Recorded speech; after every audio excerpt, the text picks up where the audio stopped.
Somebody to draw, somebody I. 1 pound Main Street as a coming away. Ow! Hello, everybody. Donald here. And welcome to 1 pound Main Street. Hope you enjoy the show. Hello, everybody, and welcome to Right Down Main Street. I'm the host of the show, Bryce Waters, and thank you so much for joining me today. This is a Disney World podcast dedicated to bringing a little Disney magic to your daily routine. Look how good at that I have gotten. I can get it out in, 5 seconds now? No, not even close. Anyway, starting off, I just want to say a big thank you. I posted on my Facebook a while ago. I got an email. I'll be honest with you guys.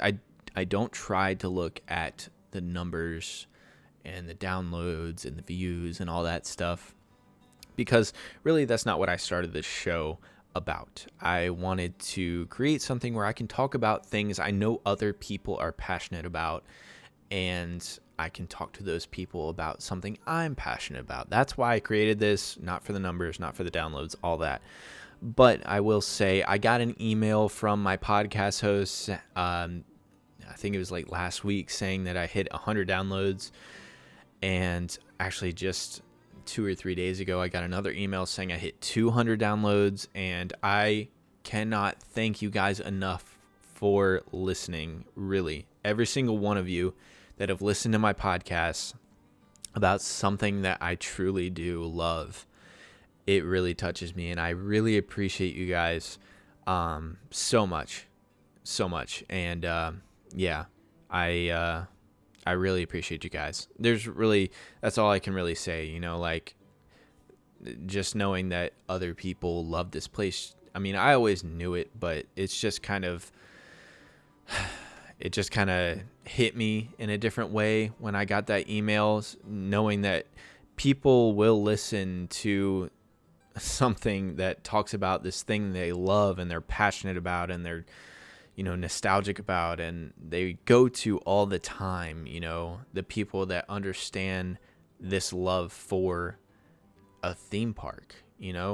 It's crazy to think about, like, all these people go every year more than one time to this theme park. There's Six Flags as a theme park, but they don't have that feeling that Disney World gives you. It takes you back to being a child. And I'm not going to go on a huge tangent about that. I just want to say from the bottom of my heart, thank you so much for listening. And I really hope that you and I continue this relationship. And I hope to build on that and have fun from here on out. I mean, I hope it was fun from the beginning, but from here on out, I just hope that we have fun talking about this place we all know and love, and I am so passionate about, and I know you are too, because if you weren't in love and passionate about this magical place, Disney World, then you would not be listening, and I share that with you, and I really appreciate you. So, again, I'll say one more time from the bottom of my heart, thank you so much. It really means a lot. Now, moving on, just some side notes before I get into this week's segment. I just want to say I have given the website a complete new look. I actually just started from the ground up. I started a completely new website of rightdownmainstreet.com. It's the same web address. I can't talk today. I'm sorry, guys. It's the same web address, rightdownmainstreet.com. But if you go there, it looks completely different. I did not... I felt like I rushed the last website, and I'm sorry for that. I just wanted to have a website there for y'all to kind of have all the places all together, you know what I'm saying? So, but I think it just looked really bland and heartless, and this time I went back and I kind of really took my time with it, and I hope you guys like it if you check it out. I know that there's really not much that you get off the website that you can get from Apple, podcasts and Spotify and all of that. But it's nice to have a home where, everything is in one place: the podcast, the store, the About Me section, if you want to know a little bit about my background and Disney World. So, yes, new looking website. I think it looks a lot better. If you want to get your opinion on how it how it looks, feel free to, slide in the DMs and stuff like that. So that is really it as far as the website goes. Of course, I always have my merch, and if you're watching on YouTube from now on, I'm always going to be wearing my merch if you want to see what it looks like being worn. I recently got the hoodie in the mail, which I think looks really good, and it feels fantastic. It's fleece, I believe. It's so soft, like really soft and really comfortable, not too thick, kind of light. Anyway, if you want to check out the merch, feel free to do so. You can get to the merch store from my website, and it'd be much appreciated. And of course, that's it. I'm not gonna push it too hard on y'all because, hey, we're just here to have fun, right? And I thought might as well make a merch store just in case anyone wants anything. So, without further ado, skip all the stuff. Forget everything. Let's get into this week's segment because I've been pretty excited to talk about this for a while. Now, my birthday is September 27th, so it's this upcoming Sunday. Yeah, Sunday. And I don't know. I'm always excited for my birthday. I feel like this is going to wear off later in life, but I'm always excited for my birthday. Allie does a great job at surprising me with things, and I couldn't love her more for that. On top of that, I just enjoy birthdays. I'm not one to be like, oh, it's, like freak out, but I do enjoy birthdays. It's just kind of a nice time to celebrate. Another year here on Earth, enjoying all things Disney, right? So I thought it would be fun to kind of go over my past at Walt Disney World, not memories. I've already covered that, which I will be doing a part 2 to that. But I thought it would be fun to go over some nostalgia notes from Walt Disney World. I am going to be turning 24, fairly young, young old guy. I just said young old guy. I don't know what that means. So I grew up going to Walt Disney World in the early 2000s. My first year going to Disney World was the year 2000. And the year 2000 brought a lot of different things, especially to Epcot. So I thought it'd be fun to just kind of go back, not on the memory train, but the nostalgia train of the early 2000s in Walt Disney World and see how different things were or what special things were going on because that was the new millennium celebration. So without further ado, let's get into this. And I know that anyone who has been to Disney World for years and years and years can relate to this because they know the new millennium celebration and all of this stuff in the early 2000s. So it's not just me that's being nostalgic from my age. I know anybody really of any age, unless you were born obviously after the early 2000s, can, if they were going to the parks at the time, they can look back and kind of be like, oh, I do remember that. That was interesting. That was an interesting choice. So without further ado, let's get into this segment, starting with something that is very, very controversial. I actually like, because of nostalgia reasons, I'm going to get up close for this one. I actually like the 2000 sign above Spaceship Earth. Now, did I think it was corny? Yeah. Did it look out of place? Yeah. But I thought it was fun. I thought it's okay for me to take something, yes, it made it look off, but I thought it was kind of, I don't know, it's like out of place, but like in a good way, if that makes sense. Like, it's okay to strike back the curtains and just kind of have fun with things, and a lot of people just hate that sign. They hated that sign. They hated the Epcot sign over Spaceship Earth. Now, that I can understand completely because there comes a point where it's like, all right, time to take it down. The 2000 sign I felt was, I don't know if I would say appropriate, but I just thought it was kind of a fun addition to Spaceship Earth and the look of the geodesic dome. But the fact that they took it down but put up the Epcot sign over Spaceship Earth where the 2001 was. I don't know about that. That was pushing it a little bit. I think it would have been fine just for the 2000, the new millennium, celebration. I thought that would have been fine up there just for that year. I didn't think they have to add the Epcot thing. So, I side with both people when it comes to, the Epcot sign and the 2000 sign. But I do kind of enjoy the 2000 sign. I thought it was just fun for that year. It's not like it was going to stay up there forever. So why not just kind of make do with what it is and just kind of have fun with it and take pictures of it. It is a picture moment, like that's never going to happen again. So, yeah. I didn't see a huge problem with it. I know a lot of people like the simplicity of Spaceship Earth, which I do too, don't get me wrong. But like I said, it was only for a year. It was going to come down until they said they were going to replace it with Epcot. But it was going to come down. I don't see like the biggest issue with it, Yeah. But yes, I like the simplicity, simplistic look of Spaceship Earth. So, not to mention with a new millennium celebration, everything was shiny. And don't get me wrong, a lot of these things are going to have to do with Epcot because growing up, Epcot was the one going through the most celebrations and changes and stuff like that. But everything seemed more shiny around that time just because, new millennium and it's Epcot and it's future world and stuff like that. Yeah, I don't know if off the top of my head, I don't know if anything really changed its look for that. But one thing I do remember is getting photo op opportunities, right?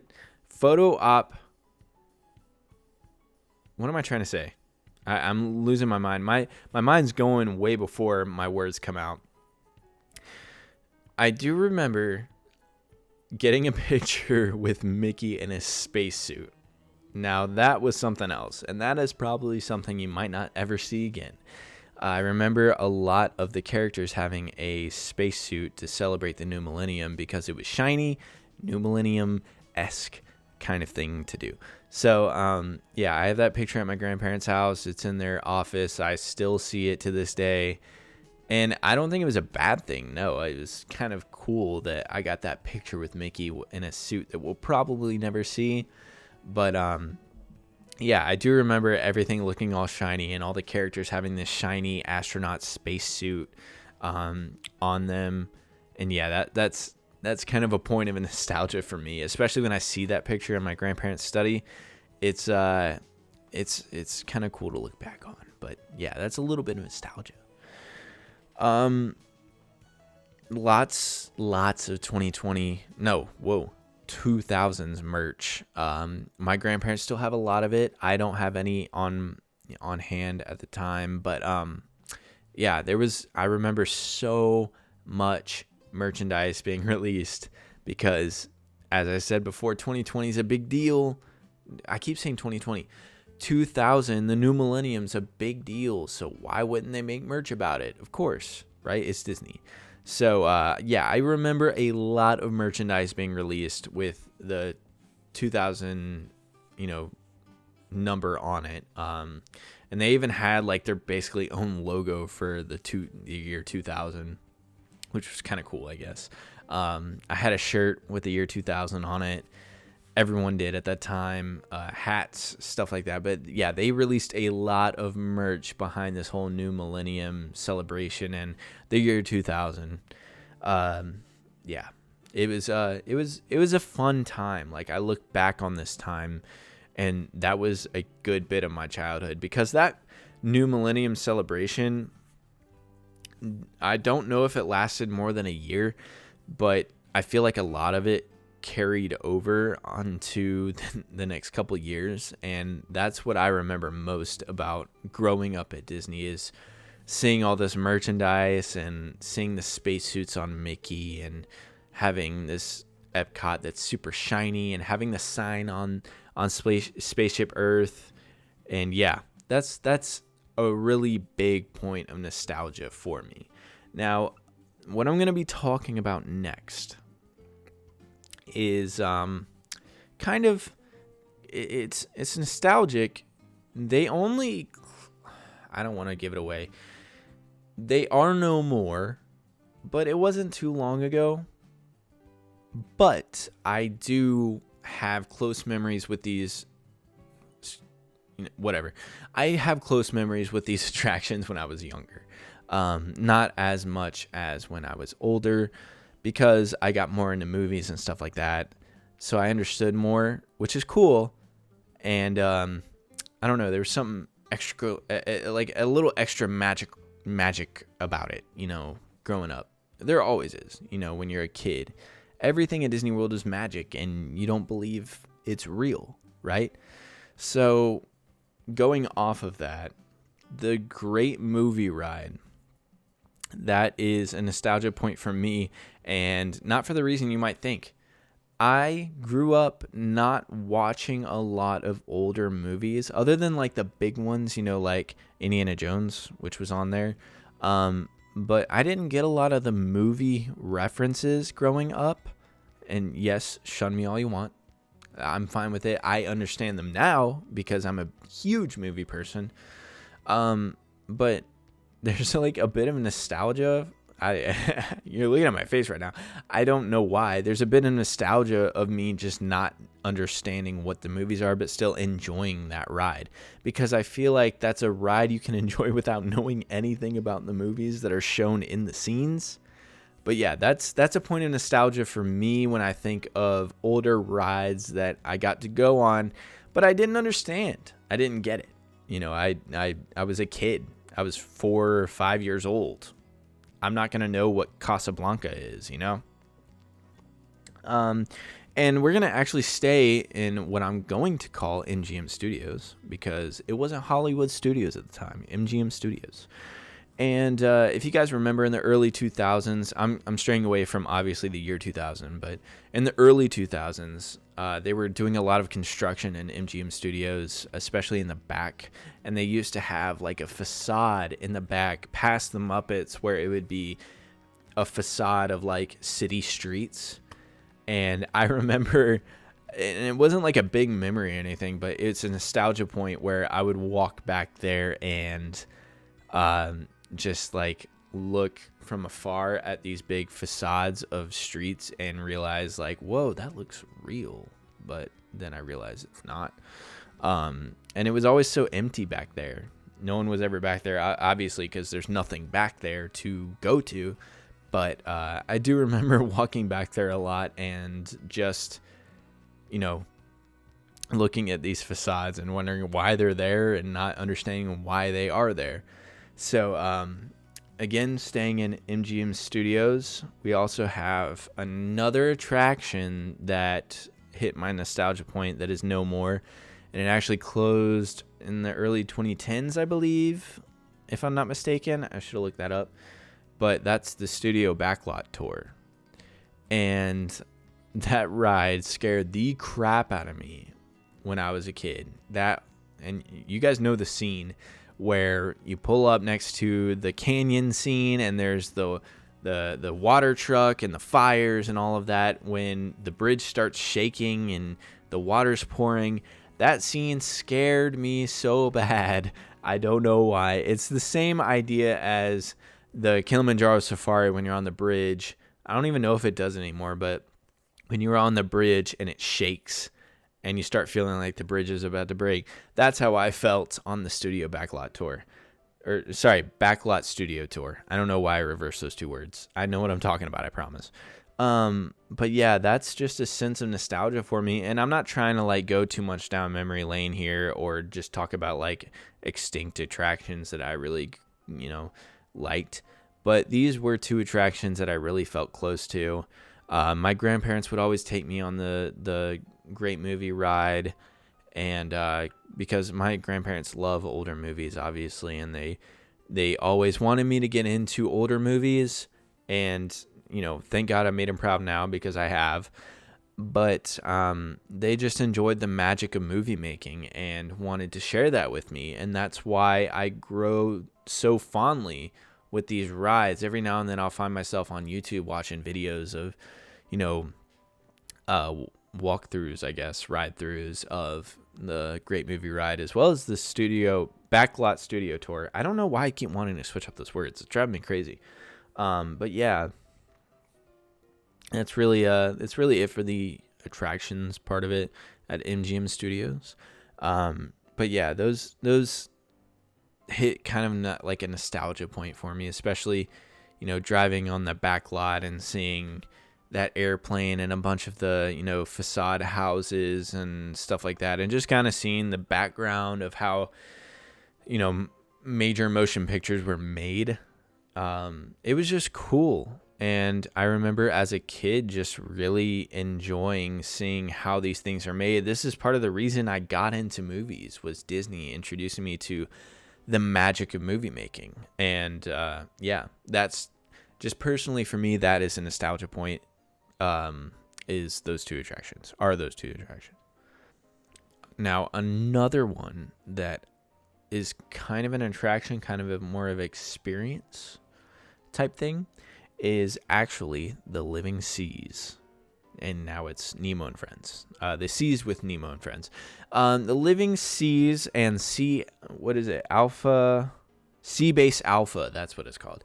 Sea Base Alpha. I remember when I was a kid, just off my memory, I had to watch videos on YouTube.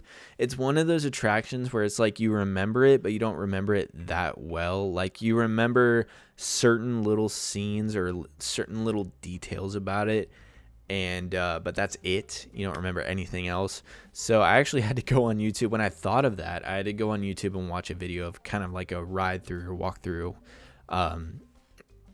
of this attraction / experience. And then I watched another one on the Seas with Nemo and Friends, just to compare the two side by side. But yeah, I remember the one scene that I remember isn't even on the ride. I believe it was in the waiting area of the ride, where you'd be standing in line and then there's water on the ground and it's bubbling and there's scuba suits next to the doors and stuff. I don't know what about that. I don't know why I remember that so well, but I just do. I don't know why. I don't even remember the aquarium part all that well. Maybe it's because I've seen the Seas with Nemo and Friends recently, and that's kind of taken over my brain. But yeah, that's something that I've always, when I think nostalgic about Disney, I just think of that scene, and honest to God, I could not tell you guys why. I could not at all. But yeah, that's what I think about especially when I think about nostalgic Epcot. For me, that's what I think about. Is that one specific scene, and yeah, I can't explain it. I really can't. Now this one isn't really necessarily.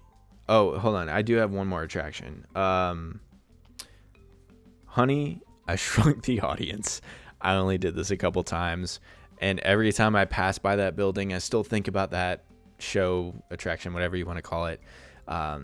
Of course, when you're a kid, I'll put this into perspective, and I know you guys will relate to this. When you're a kid and you watch a movie, and then later in life, you think about that movie, you usually don't think about the movie as a whole. You think about one scene that stuck with you your entire life. You hear the name of that movie, you instantly think of that scene.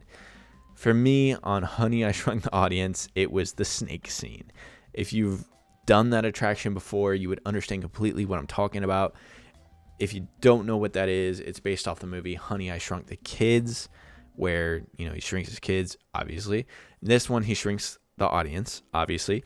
And in his, I want to say his lab, you get shrunk down, and there was a scene where a snake slithers by. I don't know if it jumps at you or not, because that would be terrifying. But I just remember a scene with a snake on that attraction, and it scared the bejesus out of me. I hate snakes. I am not a snake person.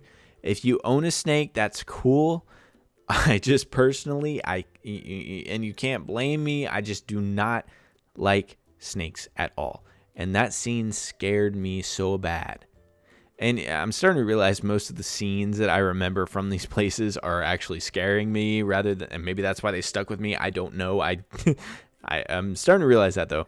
But yeah, that's another, I believe my last attraction that I want to talk about. That just kind of gives me a little nostalgic feel, especially every time I come out of Journey into Your Imagination, or whatever it's called now, with Figment, and I pass by that building and I say, "Whoa, I remember Honey, I Shrunk the Audience. I wonder if anyone else does," because I feel like it wasn't there that long. I could be wrong, but I feel like it wasn't there that long. Anyway, moving away from attractions, because those are just kind of attractions that are extinct and kind of hit me in the feels. Some nostalgia, and I realize as I keep talking about this, these, I'll be honest, these are kind of more memories, but it's also nostalgic. They used to let you ride in the front of the monorail a long time ago, but not too long ago, but they stopped because of the monorail accident. I don't remember what year it was, but 2 monorails collided and some people got hurt. I believe someone passed away from it, which is very unfortunate. But I had the lucky experience of being able to sit in the front car of the monorail with the captain of the monorail, because they used to do that before that accident. And I understand why they don't do it now. Obviously, it's a safety thing. Completely understandable. No one wants to get hurt, just in case the worst happens. But when I was a kid, I got lucky enough to be invited to sit in the, I guess you could say, cockpit of the monorail with the captain. And he didn't, obviously he didn't let me drive or anything, because that would be very irresponsible. But it was kind of cool because they had seats at the front nose, and you could just watch. You get a point of view from the very front, watching the track go underneath you. And being as big a Disney fan as I am, and as big a monorail fan as I am, because I try to only stay on the monorail resorts because I don't like expanding my taste, as you know from the past episodes.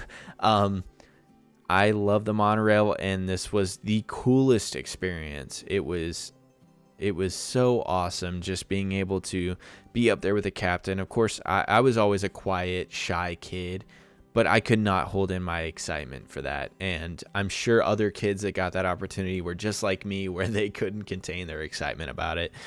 And just being able to sit on the seats, literally inside of the nose, and poke your head over the window, and just be able to look and see the track going directly under you. There was no other feeling like that when I was a kid. And that is a point of nostalgia for me. Every time I see a monorail, well, not every time, but a lot of times when I see a monorail, I do have that memory in my head of being able to do that. And I want to say I did it more than once, but I can't guarantee that. But yes, it was an unreal experience. The captain was super cool. He gave me like a sticker or a badge or something. And but yeah, that's something that's very nostalgic for me inside of the monorail. And I wish, I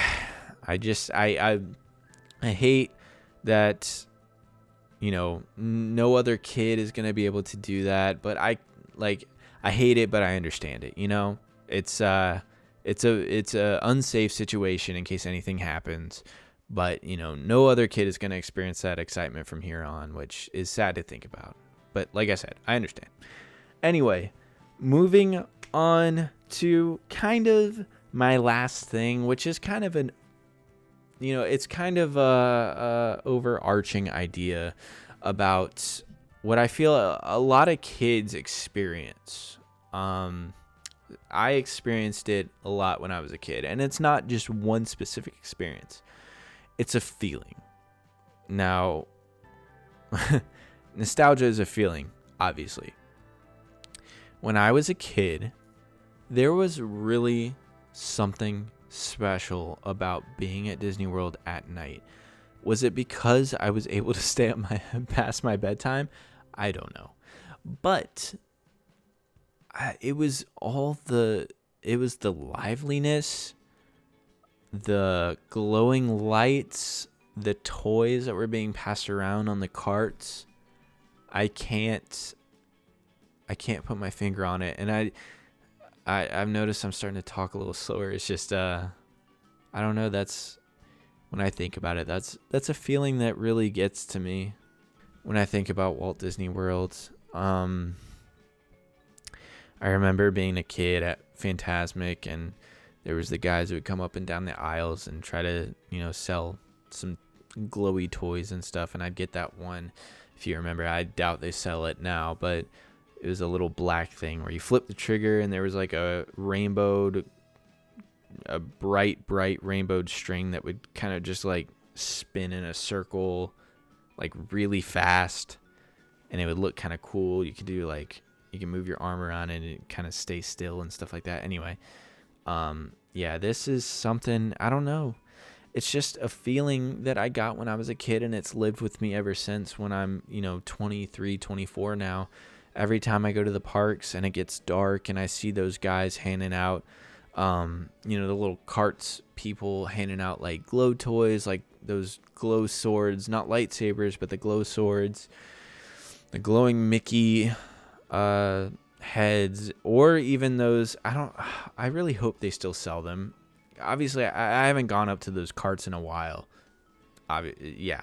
But, they would sell the little things where you flick the trigger on the handle and it would have like Buzz Lightyear, and it would have 3 things, and coming out that would glow. And when you flip the trigger, it would just spin really fast and create a circle. I can't for the life of me think about what those are called. But, there was something just so special about Disney World at night, especially Magic Kingdom and Epcot. I was never at Animal Kingdom that late when I was a kid. MGM Studios, not really either. But Epcot and Magic Kingdom, I was. It just, I don't know, all the glowing lights and the liveliness of the crowds and everyone just enjoying themselves and having fun and really just immersed in this wondrous land. I know I sound corny, but it's just it's a great feeling, and I still feel that way whenever I go. I get that hit of nostalgia from when I was a kid, just wondering, what I'm gonna see next, and looking at these wonderful, just glowing lights everywhere. And yeah, I'm getting too into my feels now. I'll stop. But yeah, there's something about the nighttime at Disney World that's just unlike any other. And I know there's somebody out there that feels the same way. Nights just, they hit differently, They really do. Yeah, they really do. And that is really all I have for this segment. If you hear that, it's me clapping, because as I've said before, I cannot control my hands when I talk. That's just the way I am. I apologize. Now, like I said, that's it for that segment. I really appreciate you guys listening. There's really no new news or anything. Something I did want to run across you guys. I've actually thought of starting a Facebook group attached to the page, and seeing where that goes. Maybe we could call it like Citizens of Main Street, something like that. I don't know if I'll get in trouble for that or not. Who knows? But yeah, someplace to converse with one each other, get to know each other a little bit better, and, share those Disney memes, because there are some funny Disney memes that are being made. I think they're pretty funny. Of course, you got your Baby Yoda memes, all that good stuff. But yeah, I've thought about doing that. A little feedback if you want, but I'm probably going to do it just because why not, right? Why not? If it's a way that I can get to know you guys a little bit better, that would be great. Because I consider all of you my friends already. I, talk to you every week.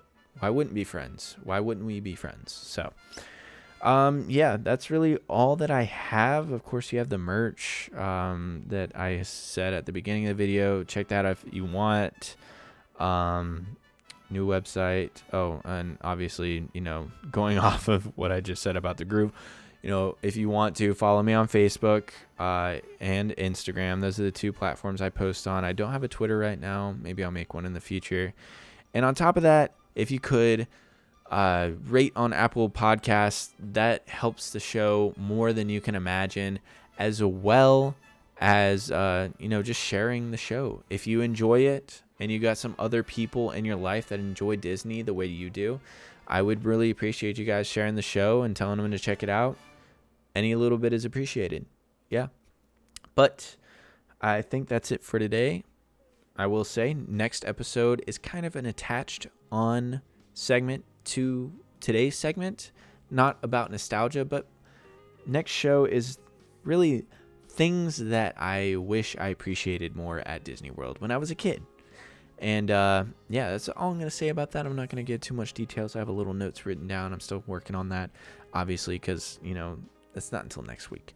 So again, I appreciate you guys listening as always. And again, I want to say one more time, thank you so much for the listens. I couldn't be more appreciative of it. All of you guys were awesome. I really appreciate you guys so much from the bottom of my heart. I love talking about this every single week, and I hope to keep doing it on and on forever and ever. So have a great week, and I will see you guys next Tuesday in the next episode, and I'll see you real soon.